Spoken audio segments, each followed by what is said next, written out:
The July 2023 edition of the Cardinals Insider Podcast. Welcome into our Busch Stadium studios. I'm Brett McMillan, joined by Joe Pfeiffer and Larry State from our Cardinals Alumni Relations Group. Normally there's a fourth person here.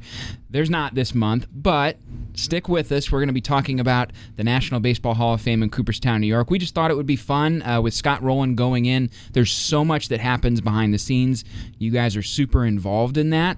And I found myself sitting at my desk going, who should we have on this month? And I thought, well, really what I want to know about is Cooperstown. And so that's what we're going to do, is just kind of kick that around. Everything that you've wanted to know as a fan about Cooperstown, most of it at least, I think these guys can answer. So big month for both of you, I would assume. Yeah, huge month. And fortunately, I think for both, I'll speak for Larry too, Cooperstown's one of our favorite places on the planet.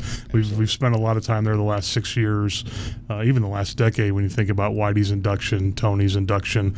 We've hosted 3 fantasy camps there in the last 6 years. We've got another one that we'll host in 2024, so at Doubleday Field. So we love the place. And, you know, to have Bill DeWitt Jr. on the board of the National Baseball Hall of Fame and Ozzie Smith just adds to that relationship factor with the Cardinals. So we're excited and really looking forward to the weekend in a few weeks. Yep. And it's traditionally the role of one of the teams that the inductees played for, in this case the Cardinals, that will be hosting the official team reception for Scott Rolen and his guests and a lot of other people there. So we get to be up there for that and kind of experience the weekend with Scott.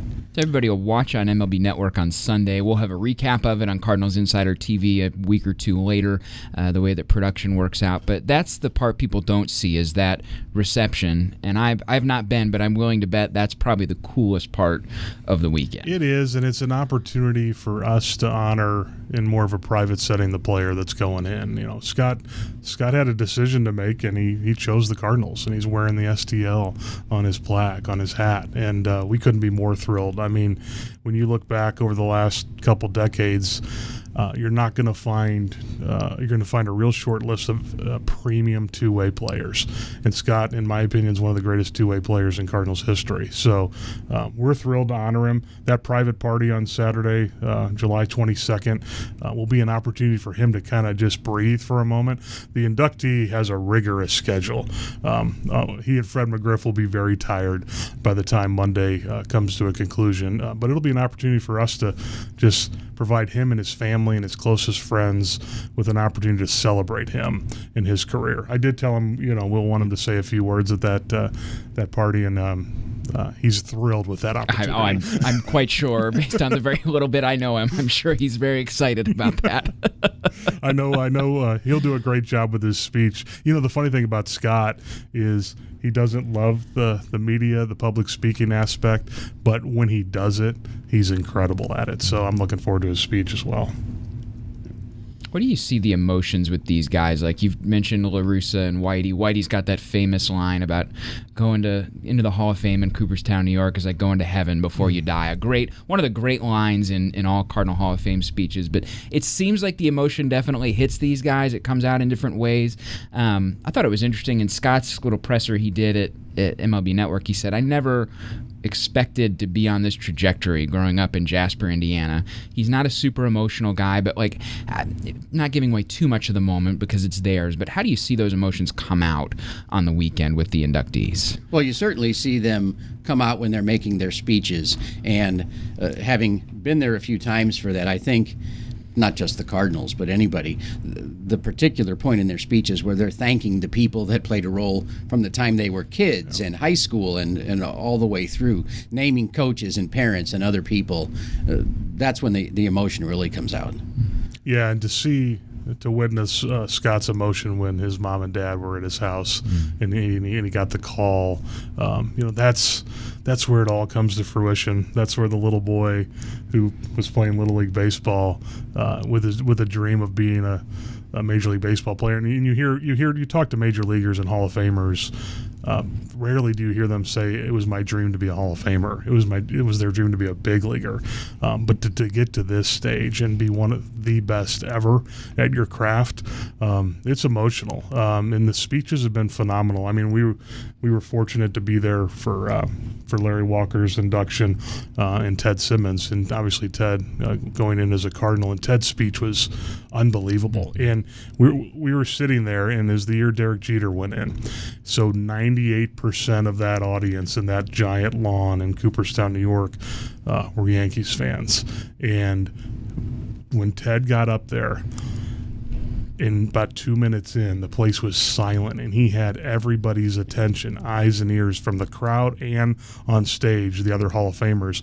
And if any of our viewers and listeners have not listened to Ted Simmons' speech, oh my gosh, I think it's one of the best ever in Hall of Fame history. But we talked to him that night after. They do a dessert experience on the veranda of the Otesaga Resort with fireworks for just the Hall of Famers and their guests. The only reason Larry and I had access to that was because it was during the pandemic and there weren't that many people in town. But we talked to Ted about his speech and the impact it had on us.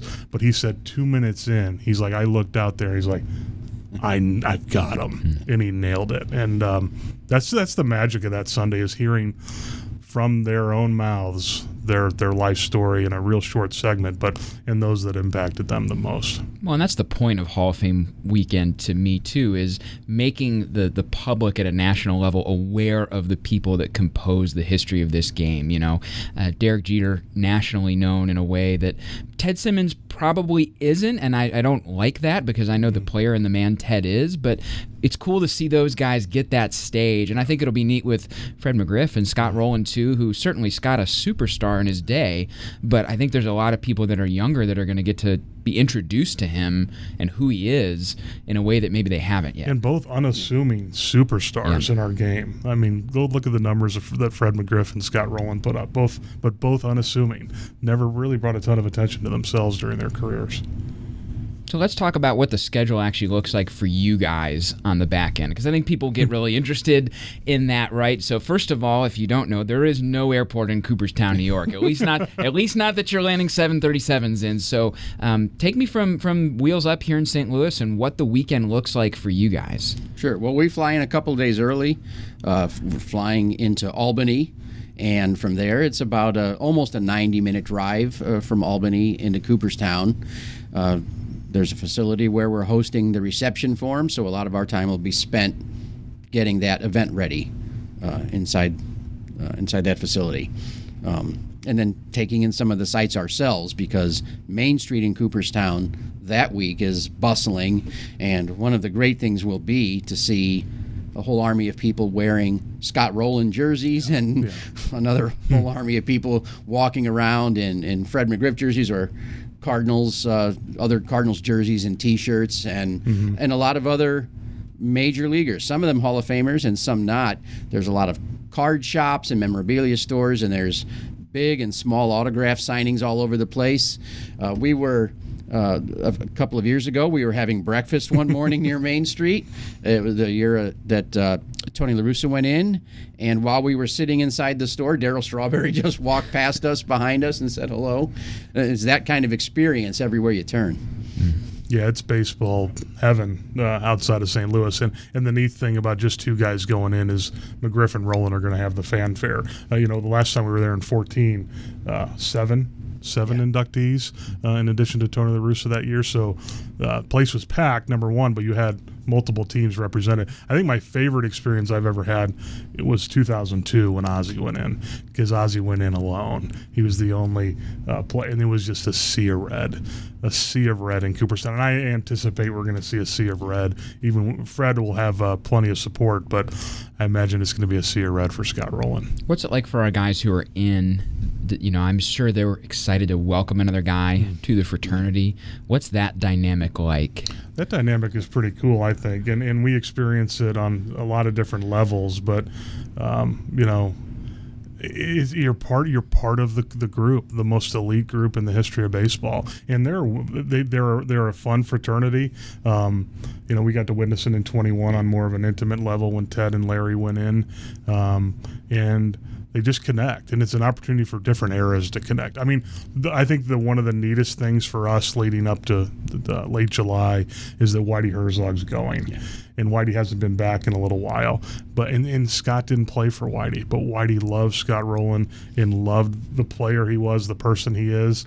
And Whitey at 91 years old is going to make the trip and make sure he's there for a player that didn't even play for him. So speaking about welcoming him into the fraternity, into the group, into the class of the greatest of all time, it's unique. And Cooperstown is subtle and just picturesque. It's the perfect setting for it. And the National Baseball Hall of Fame does an amazing job of setting up the entire weekend and the events that they have planned. And in talking about those returners, you were even joking about that with Scott Rolen. Yeah. How being a returner will be the most fun. There's no doubt, because his schedule is nonstop. When he arrives, pre-Thursday all the way through Monday, they do a roundtable, Legends Roundtable, that he and Fred McGriff will be part of on Monday, the day after the induction day. So it is literally nonstop. He does his autograph signing on Monday, a big autograph signing, which I know he's very much looking forward to that as well. I told him year 2, you're going to love year 2, because we hear from all of our Cooperstown guys that year 2 is the best, because you're part of the group now and you don't have a rigid agenda for the weekend, and they really get to go up there. Golf is part of it. Jane Forbes Clark hosts a great party at the Otesaga Resort for the Hall of Famers and their guests, and it is first class in every way. Now, you mentioned the golf tournament. There's a parade down Main Street, too. Tell me about that. Yeah, that's the red carpet parade. It takes place on the Saturday, late afternoon, early evening, the day before the induction, where all of the Hall of Famers participate in that. That a little bit before we'll be hosting the reception. So that's maybe his first big Scott's public introduction as about to be inducted Hall of Famer. Yeah, it's really great. They've got the trucks coming down Main Street. The Hall of Famers are in the back with their spouse or guest, and actually it was great last year to see Bruce Sutter in that. It was kind of the last time that Cardinals fans and baseball fans in general had an opportunity to see Bruce on a public level. Sunday, we all know what happens with the induction, the speeches. Again, that's very public. We'll see it on MLB Network. They'll do a press media availability. If you're watching MLB Network, you'll probably see that too. And then Monday, there's that roundtable you mentioned, and also they get to see their plaques installed. Is that correct? That sounds like an incredible moment. Yeah, and they get a private time with their close friends and family, and I think that's probably where it all sets in. I would guess if you asked every Hall of Famer, when does it feel real? It's when that plaque goes up and it's not going away, which is incredible to think about. That's pretty neat moment. Pretty cool for you guys to get to be a part of it. Do you have a favorite moment from the times you've been up there? You were up there for Lee Smith, too. I know he didn't go in as a Cardinal, but we have a presence, I think, a lot of time. Anybody who played for us, you guys have been kind of involved with. Favorite moment? I'd say my favorite moment was when Joe said we were there for Ted Simmons' induction, and we were on the veranda of the Otesaga Hotel for this evening event, and certainly we know our Hall of Famers who were there, and we're chatting with them here and there, but at some points we were just kind of standing aside. and it's the way Joe talked about this being a fraternity. It's watching these players from different teams, different eras, talk to each other and socialize with each other, and you could just see that bond that they all had. That was pretty fantastic. Yeah, that was fantastic. 2002, it was actually before I worked for the Cardinals, and Ozzie was my childhood hero. So to be there and witness the Yellow Brick Road speech was quite impactful for me, just kind of bringing everything full circle. But since I've been an employee for the club, I think being there for Whitey and Tony's inductions, two of the greatest managers in the history of our game, obviously in the history of this team, being there to witness that. Whitey waited a while. He went in 2010, and you could just tell how much it meant to him and his family to receive that honor. it's so different on how the process goes. Some guys have to wait a long time like Ted did, and Whitey waited a while. Scott's waited a fair amount of years too. Larry Walker did, right down to the last year. There's others that get in quickly, like Ozzie first ballot, as we expect Albert will in 2028. So everybody's got a different journey, but you can just tell how much it means to each individual. And individuals that you maybe have not seen the emotional side before, Cooperstown brings it out. So if somebody's watching this, and again, the induction day is on the 23rd, this releases on July the 1st, so if somebody catches in that 3 weeks this and they're wondering, okay, I'm a first-timer, I'm going up there for Scott's induction, what do I need to not miss on this weekend? What would you guys say? Because I've heard people give different answers to this question. Well, I think they need to not miss the chance to spend time in the Hall of Fame and Main Street, for sure. Up and down Main Street, which once you get there, you realize it's very all together in one small area. And then the parade on Saturday, and to get to the induction ceremony as early as you can on Sunday. Yeah, soak it in. I mean, a lot of people will get there as early as Thursday. And to Larry's point, experience Main Street. A lot of local small businesses in the sports and memorabilia world. There's former players and Hall of Famers lined up down the street, scheduled, signing autographs and meeting fans, and experience the Hall of Fame. Give yourself plenty of time to experience the National Baseball Hall of Fame. If it's not already sold out, go online and look up Ozzie Smith's Turn 2 at Doubleday Field, which is an awesome event that raises money for charity. I know he's got Eddie Murray and Ryan Sandberg lined up to support him with that event this year. Don't miss the parade on Main Street, and then Sunday's a magical day out on that lawn with those speeches. Yeah, I'm glad you brought up Doubleday Field. Last thing, you mentioned, I think, a little earlier, we've done fantasy camp there before.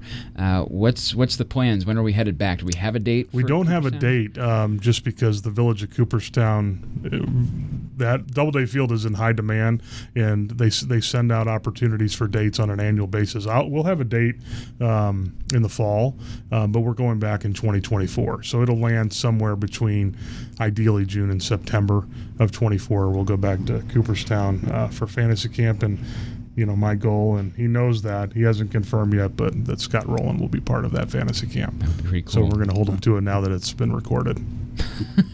Well, and last time you guys were up there, you had the reception one of the nights in the Plaque Gallery, right? That's part of our experience. Yeah. We have one night in the Plaque Gallery for dinner, and then every camper and their guests have the opportunity to get their pictures taken with the Hall of Famer at their plaque. So last time was Ozzie, Ted Simmons, Larry Walker, and then we had Bob Gibson's son Chris there, and Chris was taking photos next to Bob's plaque. That's a magical evening that does not happen with any other team in baseball. That's so cool. So if people want, I know it sells out super quick, so it may even be too late by the time you hear this, but worth a phone call or an email. How do people get in touch if they want to hear about that, or going to Florida, or coming here, or doing any fantasy camp stuff? Just email us at fantasycamp@cardinals.com. Awesome. Well, guys, it's going to be a lot of fun. Cool to see Scott go in. Just a great guy. He's been a great Cardinal, and it's cool.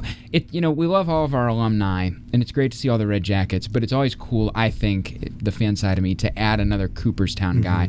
Sadly, we've lost a lot of really great, important Hall of Famers, and you can never replace some of those guys, but it's good to replenish the number and just help everyone know and remember and see tangibly the history of this organization on the field. So glad to have Scott joining those ranks. It's going to be a lot of fun. I'm thrilled for him. Yeah. Awesome. Larry and Joe, I'm Brett. We'll catch you in August 1st. We release the first of every month during the baseball season here on the Cardinals Insider Podcast. We normally sit down with a broadcaster, maybe an executive, most often an alumni. We would love to hear from you. Podcast with an S at cardinals.com. Is there somebody you'd like us to sit down and talk with? We would love the opportunity to hear who you would like to hear on this podcast. We'll catch you next time on the Cardinals Insider Podcast.